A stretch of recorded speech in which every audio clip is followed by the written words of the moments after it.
we're gonna either win the war or die, and whoever wins the drone war wins the war, like completely.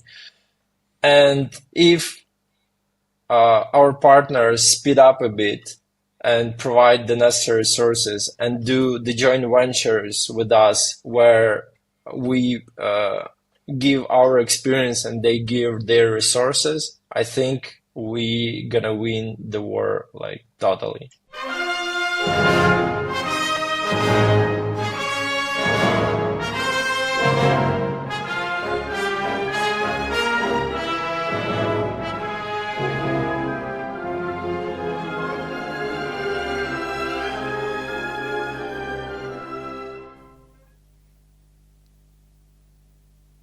Hello and welcome.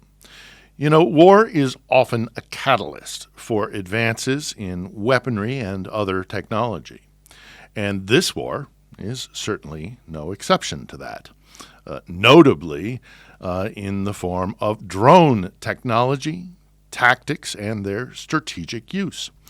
Even Ukrainian President Volodymyr Zelensky had this to say just this week in front of the United Nations General Assembly. The world moves too slowly to protect itself, and weapons move fast. Now companies are already working on drones that can shoot down other drones, and it's only a matter of time, not much, before drones are fighting drones, attacking critical infrastructure, and targeting people all by themselves, fully autonomous and no human involved, except the few who control AI systems. Now, in that same speech, President Zelensky said he would authorize the export sale of these drones to foreign buyers. That must have come as welcome news to our guest this week, Nazar Bigun, who is the CEO of Norda Dynamics. Based in Lviv, they focus on making drones autonomous. Because make no mistake about it, they are in a race with Russia. At the same time that they are looking at certain technologies, Moscow is doing the same thing. Maybe they're looking into different AI or different ways of extending range or lift capability. It's a new race. Because at the end of the day, whoever gets the lead when it comes to drones will have a decided advantage on the battlefield. Also, additionally, this will change war forever, and we better start talking about it now. So, Nazar, thank you very much for joining us here at On the Edge, and I guess congratulations as well, because Norda has just received a rather large grant from foreign investors, which puts you kind of at the lead of Ukrainian drone technology and industry. What is it that Norda focuses on that made it so appealing to foreign investors? First of all, I want to say thank you for having me here. It's my pleasure to join this podcast or the show that you're recalled. So our main focus as a company is the drone autonomy. As you know, probably drones have changed like everything on the battlefield, and modern warfare looks completely different from any previous kind of war. Yeah, so we understood it's very important, and this is what we are doing. I can tell you a brief story how it all started, Yeah, if you're interested in. sure. Yeah, so to me personally, it's all started back in 2013 when Russia invaded Crimea and Donbass. hmm Basically, we were very happy that the revolution of dignity gave the results, and finally Yanukovych left the country. But it was happening for a few days, and then the war began. So I started volunteering, helping our armed forces with my mother. Because I have a master degree in physics and engineering background, it was really easy for me to figure out what night vision, thermal vision, what drones our armed forces Uh-huh. actually need. So I focused mainly delivering these kind of items to our guys. And when the full-scale invasion happened in 2022, I already had pretty solid network of military guys and volunteers as well. And I Mm-hmm. received like I think 100 of requests from the units at the same time, like simultaneously, and I understood it's close to impossible to handle it on my own. So I started Mm-hmm. looking where I can find other people who can join me. That's where I found Dima, who is our COO, and Mm-hmm. we started charity foundation. It's called Help a Hero, and it still operates. And yeah, as I said, our main focus was different kinds of drone devices, night vision, thermal vision, etc. And at some point, the FPV drones topic, I mean, these small multi-rotor drones became pretty hot, and we received plenty of requests from the military units to deliver drones to them, and we started looking where we can buy those drones.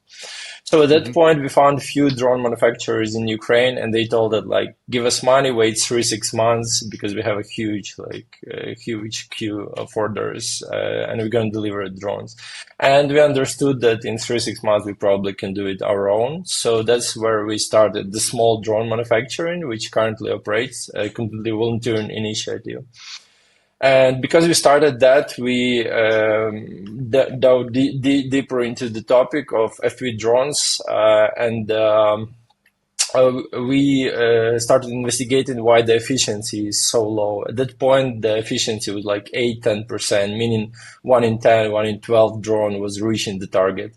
So we Mm-hmm. identified the main issues, which were the radio horizon, unexperienced pilots, and electronic warfare, of course. And the logical solution to this problem was the terminal guidance system, or so-called last mile targeting system, the Right. system that automatically delivers the drone toward the target with no need to be connected to the pilot.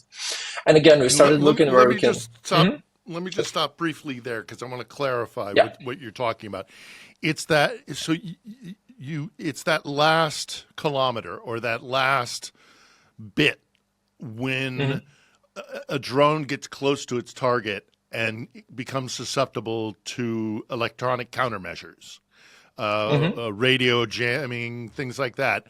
So what you have been developing, if I understand correctly, is a way for, even if there is electronic countermeasures and jamming, that there's a certain amount of autonomy and almost AI that that brings that drone that last kilometer to hit its target. Have I understood you correctly? Yeah, yeah, that's correct. That's absolutely correct.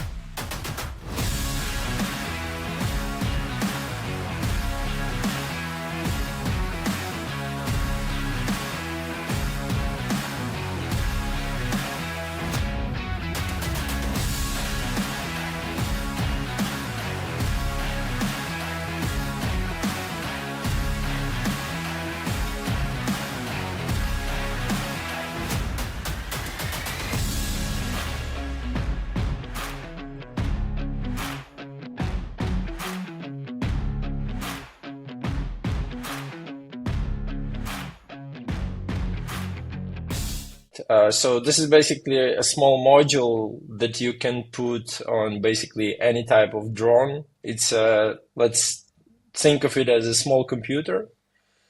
You just put it on a drone and the computer operates the drone, meaning that even if connection to the pilot is dropped, the our system will bring the drone where it needs to be brought. Yeah. Yeah, so we started we started looking where we can buy such system or such module, and we found just one Ukrainian company, and their solution was, I would say, early MVP, so not that great. And there were a few foreign solutions, I think American, but they were very expensive, and it doesn't really make sense to put like $10,000 system to $500 drone, right? So we understood there is a market, there is the possibility for us, and there is a demand, and we started developing the system. This is where we found Alex, who is our CTO, who was already developing such system for one Ukrainian fixed wings drone manufacturer, and we joined our efforts. And yeah, this is what we are doing. The Russians are producing drones as well. What is Ukraine's capacity to develop or to produce drones to keep up with the Russians? Yeah. So unfortunately, Russians are very good in scaling the production, scaling the technology, etc. So that's what forces us to move fast. And our asymmetric advantage could be only developing more advanced technology that is quite difficult to replicate by them, and that can have like a big impact on the battlefield. And it will be not that easy for them to, you know, to do in a short period of time. So that's why we are rely more on advanced technology rather than the scale of production. So smarter, more technologically advanced Yeah, drones, maybe not produced at the scale or level of the Russians, but able to do more damage. What can you take? So you're adding this brain chip or whatever, this computer chip that allows for autonomous flight with her, to counter to escape electronic countermeasures. And you mentioned that you could put it on any kind of drone. And there are a variety of different drones out there along the front line. Are you producing like weaponized drones or surveillance drones, or what are the different roles of the drones that you're adding your autonomous system to? yeah. So we are targeting different types of drones, but mainly it's kamikaze drones. Mm-hmm. So because the terminal guidance system is like exactly for this purpose, so it needs to deliver drone to the target. It won't help a lot during the reconnaissance or other types, but also we have multiple products. So terminal guidance system called Underdog is Mm-hmm. our, let's say, flagman or the main product we sell the most. But also we developed other product called Stable Link. This is basically the same, very small, very almost the same module, but you put it on the multi-rotor drone, which is used at the repeater, or it can be used also to automatically put mines on the field. So you can do the mining remotely and autonomously as well. So there is a camera which looks down, and it knows, our system knows how to automatically take off the drone, how to fix the altitude and the azimuth. So it's mainly used for the repeaters, right? Because it needs to hold the position as stable as possible. And also we modified this system so it can go with the mine, then automatically go down. So it will fall under the radial horizon and connection will be dropped. It will release the mine and automatically go up so you can renew the connection with the pilot. It is almost like Terminator kind of technology. These things are starting to think for themselves. One of the okay. So all along during this war, one of the issues has been this whole race of getting electronic countermeasures. And then can you alter your drones quickly enough to overcome those countermeasures, and so on and so on and so on. This kind of, and one of the things, of course, now you've got this autonomous system which can avoid electronic countermeasures, but one of the other big experiments and projects that's been going on are the so-called fiber optic cabling to drones, which we've talked about many times on the show. You know, all the spider webs that are kind of left behind by these fiber optic cables and stuff becoming a regular sight along the front lines.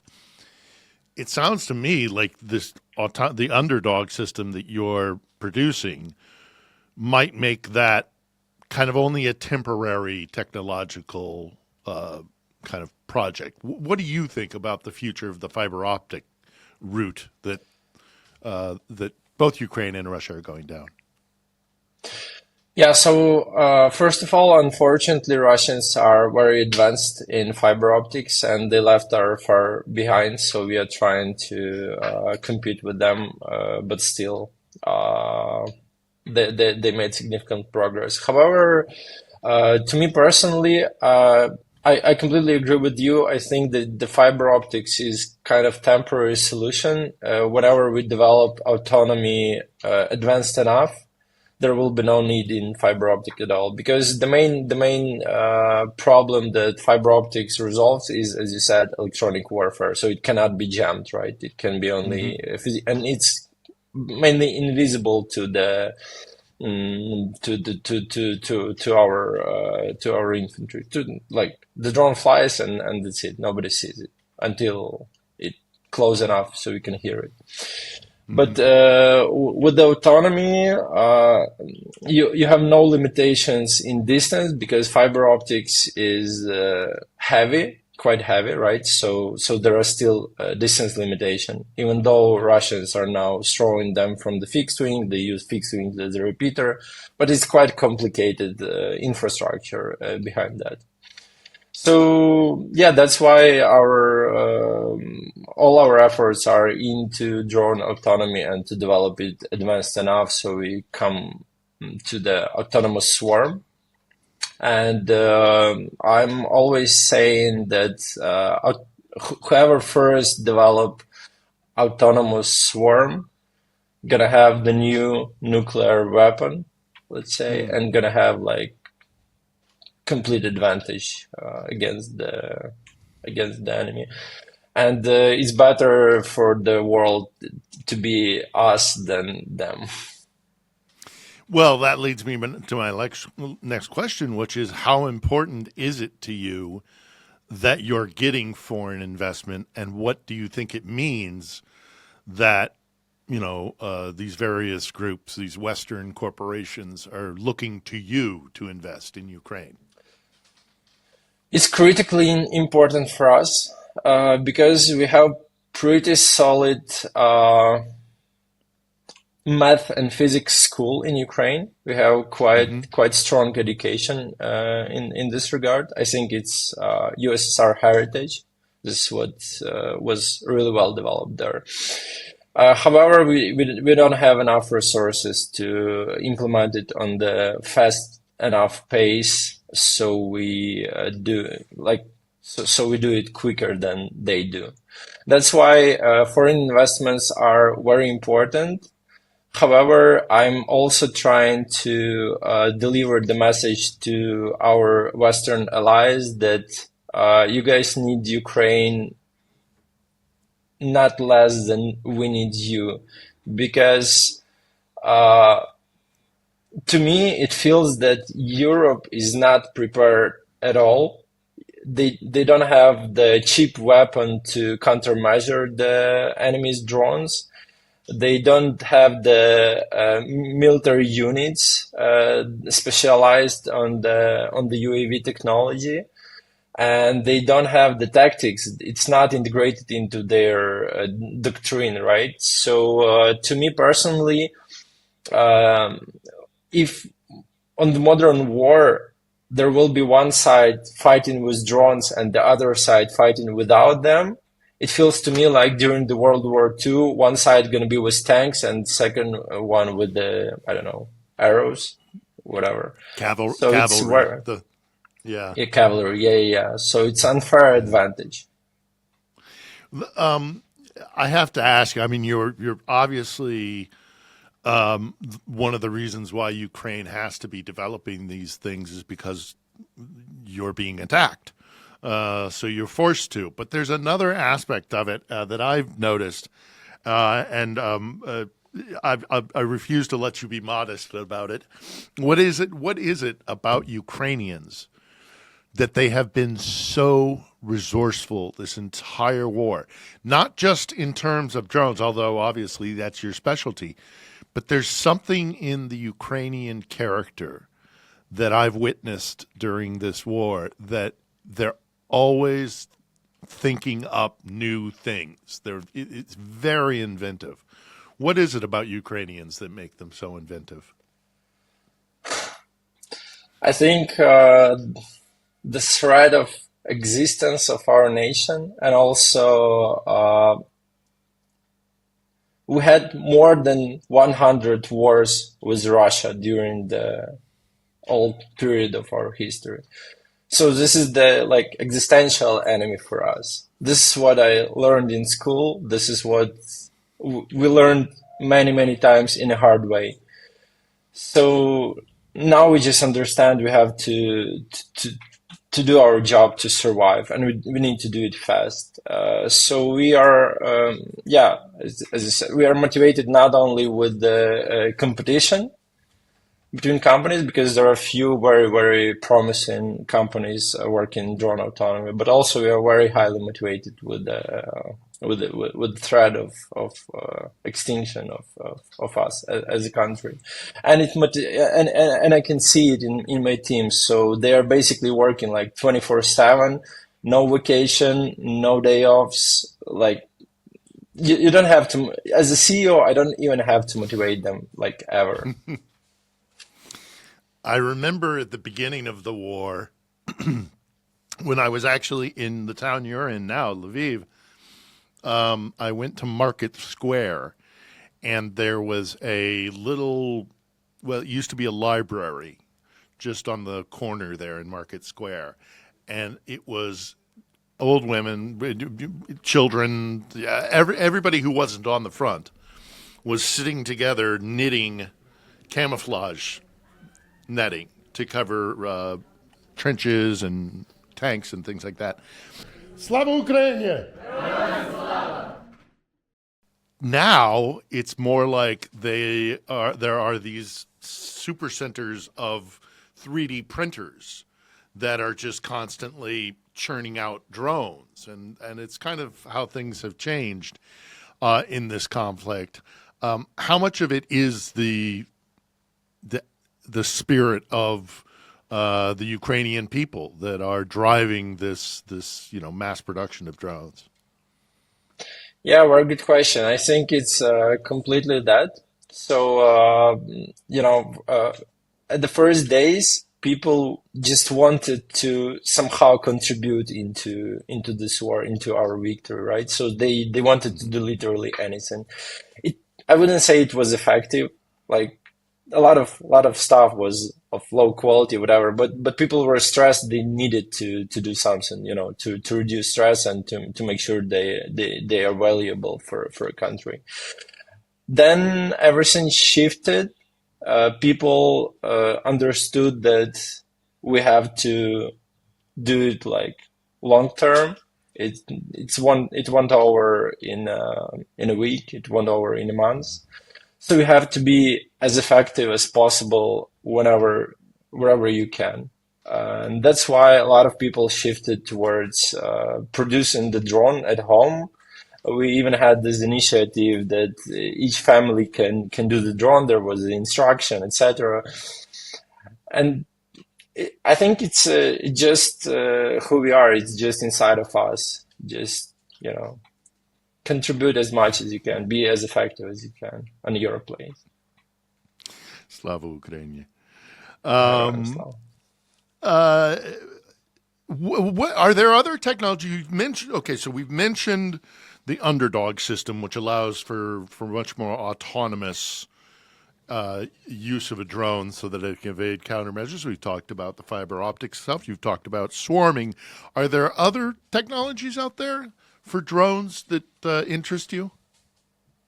Uh, yeah, well, as I said, whoever first gets to the point where we develop the autonomous swarm, it's a new nuclear weapon. That's why our full gas is toward that goal.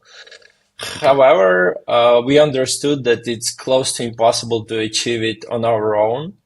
And now I think Ukraine have strong enough players in different domains. So now it's more about consolidation of our efforts and about Hmm. fulfilling each other's gaps. Because we understood that together we can do it faster. So I can Hmm. see already the trend in the Ukrainian market where a lot of companies are consolidating the efforts to reach the European and American market, for example, because it's easier Hmm. to do it together, but also to develop more advanced technology in shorter time. So in our case, we are integrating with few companies Hmm. and but our main focus is to solve the nowadays issues on the front line. For example, the big threat for us now is the infantry assaults that Russians are making. They don't care about people. The people are running through the fields or the motorbikes or some old cars or even like on their feet. And we are now uh, developing, or I would say already testing the solution to destroy them more effective, so they cannot Yeah. penetrate through our defense lines. And it's Yeah, the basically old made. meat wave. Yeah, Yeah. I just wanted to add that it's basically being made. The first step towards the swarm is when one pilot can control multiple drones. So let's say up to 10 simultaneously. Hmm. They can be delivered autonomously to the area of interest, and then pilot can switch between them and say like drone one hit this target, drone two hit this target, drone three hit that one. So it's kind I've of had it explained to me. I've had it explained to me like almost like an aircraft carrier. So you would have a larger centralized drone that would uh, kind of park itself somewhere to be a signal repeater, and Mhm. then it would drop these other drones and create this swarm that you're describing. Is that kind of how is that how you envision the next phase of the war? Yeah, a few companies already working on that. So we have pretty successful implementations of this technology. But again, it's very nice looking, but it's a lot of technology behind that. So it's the composition of different systems of different solutions. One of them is Underdog, but there are others that are used to provide this stable link between the repeater and the lens. So you have to rely on the proper communication channel, and the carrier itself shall be strong enough to carry those drones. So it's a lot of different systems that are working together in tandem. That's why consolidation is so important. Um, I want to get back to coordination, but how what kind of timetable do you think it'll be before somebody, either side, hopefully the Ukrainian side, obviously, achieves this autonomous drone swarm capability? Are we talking months? Are we talking years? I think we are still few. We still require few years. I envision that it's gonna happen not longer than 5 years from now. And And when then I'm everything speaking of changes. autonomous swarm, I mean that those drones can communicate between each other and they automatically decide which target to hit. And the first drone says all other drones. So I found this tank, so I'm going to hit that. And they listen and they, okay, so this target is already locked. Let me choose another one. So this is the idea. And now imagine, I don't know, 100 of these drones going to some military base. So they can destroy everything there with no pollution, no nuclear like whatever. Forget the word. Aftermath, yeah. Yeah. Aftermath, yeah, exactly. Yeah. So Well, that's some science fiction stuff right there. That's there something is right out of the pages of like some science there is fiction one book. It's phrase. amazing. There is one phrase I'm spreading to the mass, which scares me to death, to be honest. That we are developing a monster, but we are forced to do that because it's either us or them. Yeah. Well, and they're doing the same thing. So Yeah. you're in a race to develop that. You mentioned support and coordination. How much coordination is going on? You've already discussed between companies, there's cooperation going on. But what about the government or the military?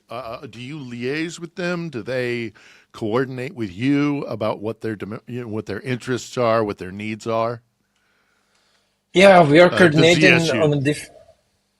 on a different levels. So we have this Brave One initiative, which basically orchestrates all the defense technology we have. So we received multiple grants from them. They consolidate us. They help us to consolidate our efforts. So, for example, if we are missing some technology and we are looking for the first guys we are going to is them, and please advise us the prominent companies in this or that area so we can fulfill each other. Also,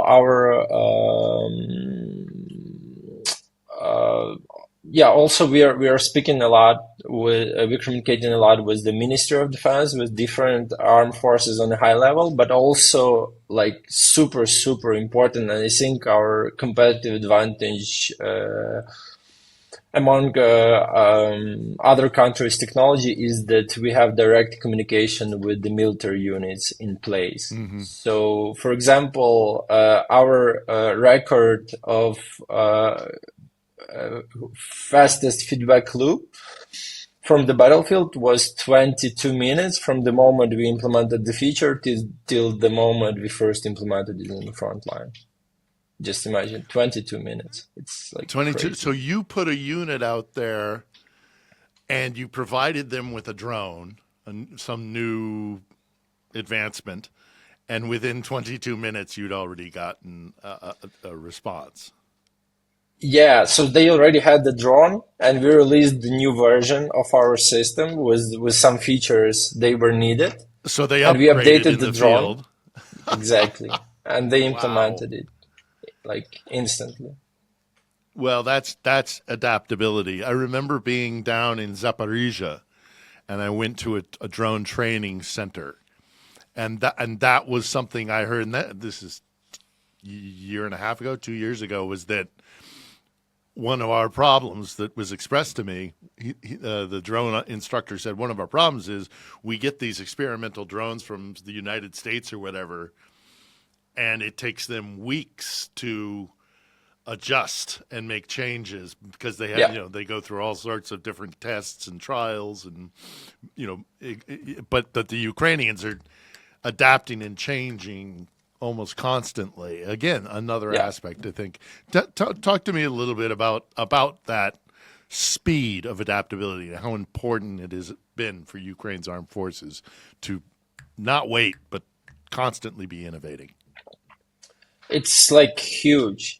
I think it's the most important stuff, and I'm really thankful to our government that there is very low level of bureaucracy in defense tech. So they help you rather than, they rather than slow you down. So it's huge because the war is changing so rapidly that if you do not adapt, like in 2 months, your system already can be obsolete.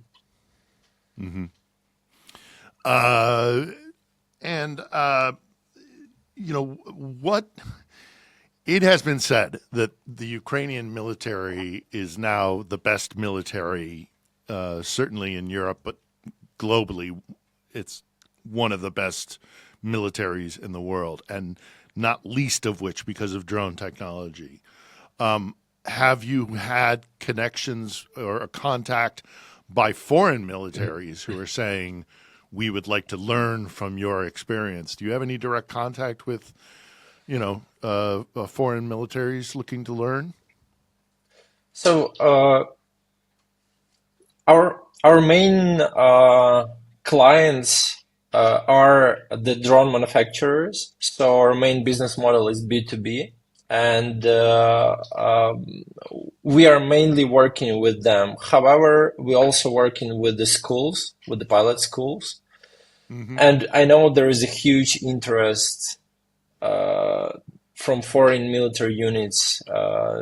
So the instructors from the schools go and teach them. Some military units just come to Ukraine to learn stuff and to understand.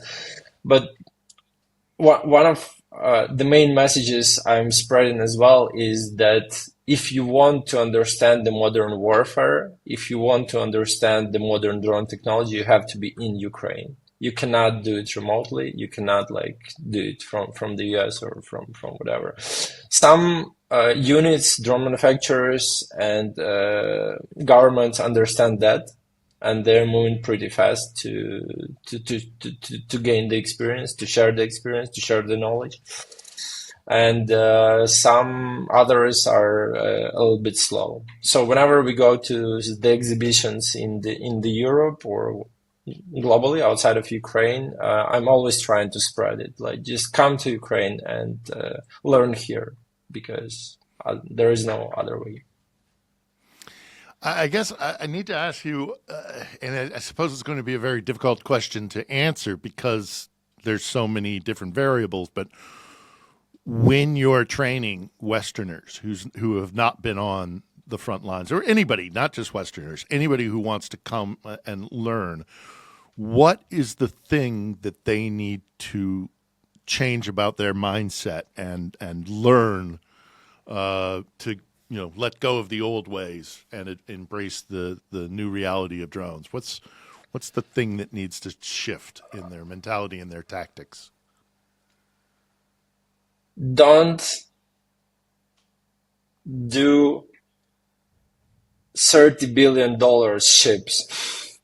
Don't do, I don't know, $10 billion planes. It's all legacy stuff.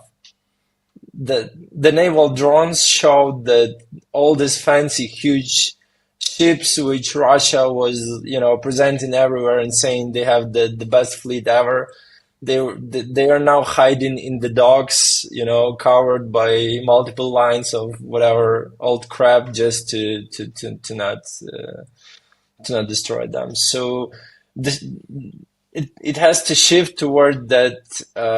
A lot of 1,000 items of cheap crap is gonna beat $10 billion Wunderwaffe like this. And it's also the war of economy. It's also the war of resources. So they need to understand that they need to lower the price of the weapon. They need to become the low cost producers. Mm-hmm, mm-hmm. And I don't think I even need to ask whether or not you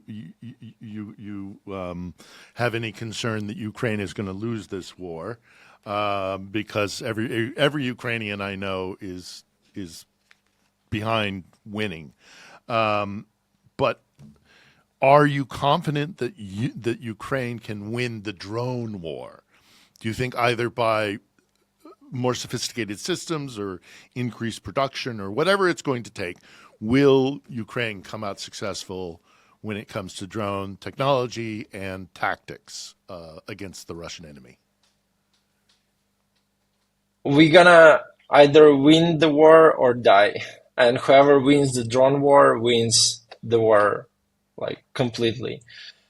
And if our partners speed up a bit and provide the necessary resources and do the joint ventures with us where we give our experience and they give their resources, I think we gonna win the war like totally. Russia's economy is struggling. It's not doing great at all. So and still resources are like critically important. That's why we just need to speed up our lives. Yeah, yeah, and make sure that they give their full support, which we'll see what happens in the future. But I think the Europeans, at the very least, are coming around to it.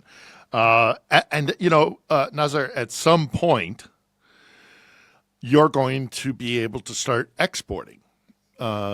Ukraine leads the world in drone technology in many, many different ways.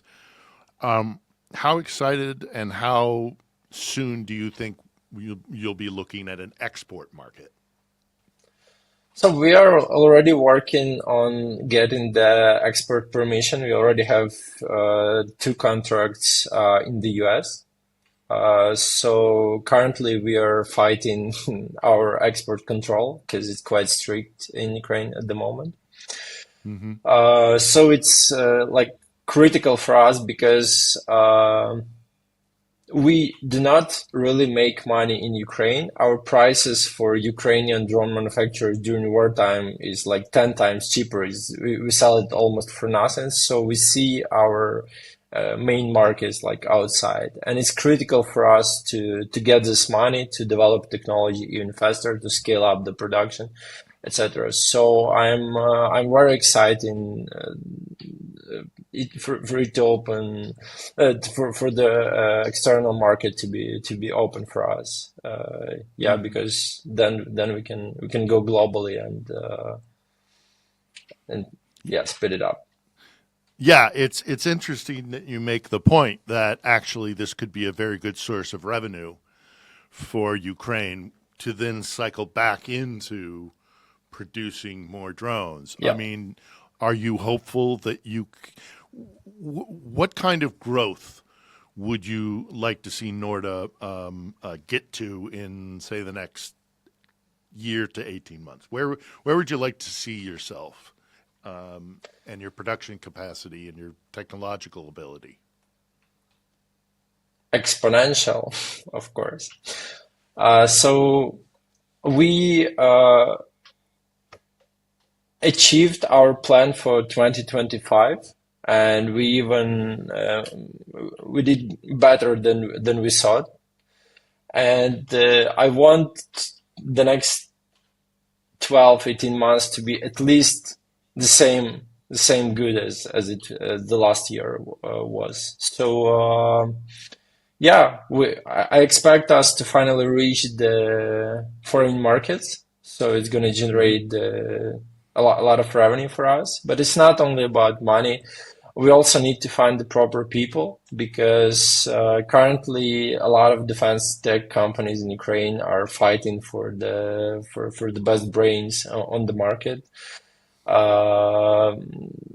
We have plenty of very qualified engineers, but most of them are already working in this or that companies. So probably we also at some point we're gonna need to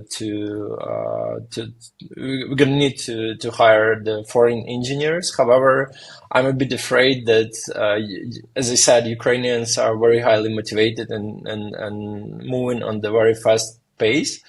Some investors are even saying that Ukrainian defense is developing faster than Silicon Valley at its race. So the pace is crazy, and I am just afraid that foreign engineers might not follow, might not be able to work at the same pace with the same level of motivation. Right. Well, obviously Ukrainians are motivated because they're fighting for their homeland. But again, let me just phrase this a different way slightly. Mhm. Is your production capacity able to match the need on the front line? Are you making enough drones to provide them to the soldiers to a sufficient level? The Ukrainian drone manufacturers' capabilities are currently higher than the need. So we are able to sell it to generate more revenue, to scale up faster, and to bring more money into Ukraine, so we can bring more drones to the front line. We definitely need this export to speed up like all the defense tech in Ukraine. That's why it's crucial. And are most of these factory production centers are they secret? Are they hidden? Obviously, these are places that the Russians would love to target, or are they simply well defended by air defense? Unfortunately, Russians are targeting those manufacturers, and it's very painful for us. And they already destroyed a lot of them, so we are trying to hide it as good as possible. We are trying to shield it with the air defense, with electronic warfare, with everything. But yeah, our enemy, unfortunately, is very smart and quite effective. So. Some factories are being destroyed, some are being built up underground. Some companies are moving their production outside of Ukraine, so it's not reachable for Russians. That's why joint ventures are very important as well. Yeah. I'm going to let you go. It's been very nice speaking with you. Again, you are still, I want to just clarify here. Tell me one last time what it is about Ukrainians and their inventiveness and their drive and their desire to win this drone war. And tell me one last time why you believe Ukraine is going to win that drone war. Because I think the word freedom is in our DNA. You know, it's this is our spirit, and Russians are trying to take our freedom out, and it's impossible to do that because it's part of us. You know, it's embedded into us. So that's why I'm very confident we're gonna win this war, and yeah. Well, I have to admit to you, I've been here since the beginning of the full-scale invasion, and one of the most amazing things that I've witnessed is the adaptability and the ingenuity and the inventiveness of Ukrainians and Ukrainian drone in particular, but not solely. So, thank you for what you're doing out there in Lviv. Please stay safe. Please be successful. And I wish only the best to you, and I look forward to hearing even more amazing developments technologically with Ukrainian drones. And you have impressed the world, so just know that. Thank you for talking to Thank us. you very much, Philip, for having me. Thank you for a great show. I wish you all the best to finding interesting guests, and I want to use the second to say thank you to our armed forces and everyone who is contributing daily to our victory. Thank you very much for having me. Have a great Thank rest of you. your day. Thank you very much, Nazar.